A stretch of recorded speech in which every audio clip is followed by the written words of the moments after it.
तो एक शब्द है जो हम सबने सुना है, अनासक्त। पर इसका असली मतलब क्या है? क्या ये बस किसी चीज की परवाह ना करना है, या फिर कुछ बहुत गहरा?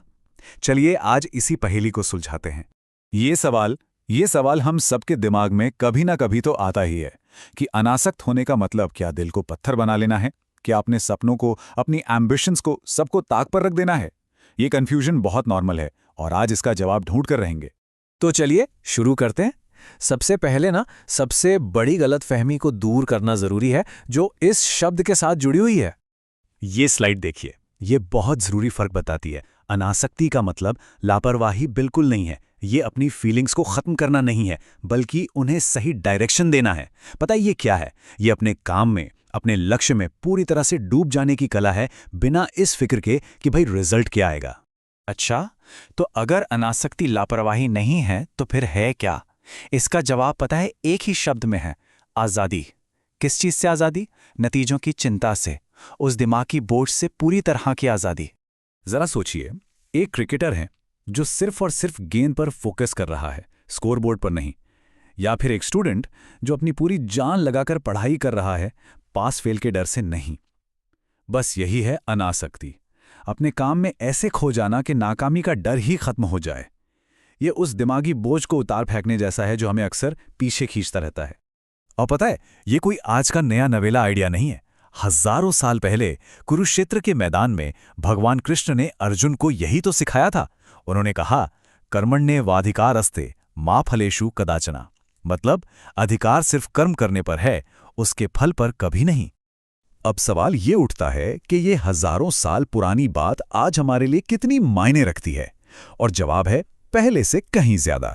क्योंकि आज की दुनिया में जहां हर तरफ कंपटीशन है, नतीजों का प्रेशर है, ये ज्ञान किसी संजीवनी बूटी से कम नहीं है।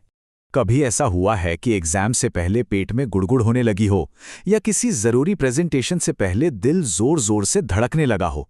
ये सब नतीजों की चिंता का ही खेल है। हम अक्सर सफर का मजा लेने के बजाय सिर्फ मंजिल के बारे में सोचते रहते हैं, और यही चीज हमें स्ट्रेस देती है। और ये सिर्फ कोई फिलॉसफी की बात नहीं है, ये एक बहुत पावरफुल साइकोलॉजिकल टूल है। आज की मॉडर्न साइकोलॉजी भी तो यही कहती है। जब हम अपना फोकस रिजल्ट से हटाकर सिर्फ और सिर्फ अपनी कोशिश पर ले आते हैं, तो ना सिर्फ हम बेहतर परफॉर्म करते हैं, बल्कि हम ज्यादा शांत और खुश भी रहते हैं। तो ठीक है, बात तो समझ में आ गई, पर इसे अपनी रोज की जिंदगी में लाएं कैसे? सुनने में ये जितना मुश्किल लगता है ना, उतना है नहीं। चलिए अब एक सिंपल सा 3 स्टेप का गाइड देखते हैं जो हमें अनासक्ति की प्रैक्टिस करने में मदद करेगा। ये 3 स्टेप का फ्रेमवर्क हमें अनासक्ति की प्रैक्टिस करने में मदद करता है। पहला स्टेप है संकल्प, मतलब अपने लक्ष्य को एकदम साफ साफ तय करें कि क्या करना है और क्यों करना है। दूसरा स्टेप है प्रयास, अपने लक्ष्य को पाने के लिए अपनी पूरी जान लगा दें, कोई कसर बाकी ना रहे। और फिर आता है तीसरा और सबसे जरूरी स्टेप, त्याग। अपना बेस्ट देने के बाद जो भी नतीजा आए उसे स्वीकार करने के लिए तैयार रहें, उसे ऊपर वाले पर या किस्मत पर छोड़ दें। तो इसका मतलब ये हुआ कि अनासक्ति जिंदगी से भागना नहीं, बल्कि उसे और भी अच्छे से और भी खूबसूरती से जीने का एक तरीका है। ये एक ऐसी स्टेट है जहां हम अपने काम को एंजॉय करते हैं, नतीजों के बोझ के बिना। तो आज हमने क्या सीखा? यही कि अनासक्ति का मतलब बेपरवाही या दिल को पत्थर बनाना नहीं, बल्कि सच्ची आज़ादी है। ये जिंदगी के हर पल में, हर काम में पूरी तरह से शामिल होने की कला है, बिना नतीजों का गुलाम बने। ये अपनी कोशिशों में खुशी ढूंढने और नतीजों को, चाहे वो जो भी हो, ग्रेस के साथ अपनाने की काबिलियत है। और सच कहूं तो यही तो असली आज़ादी है।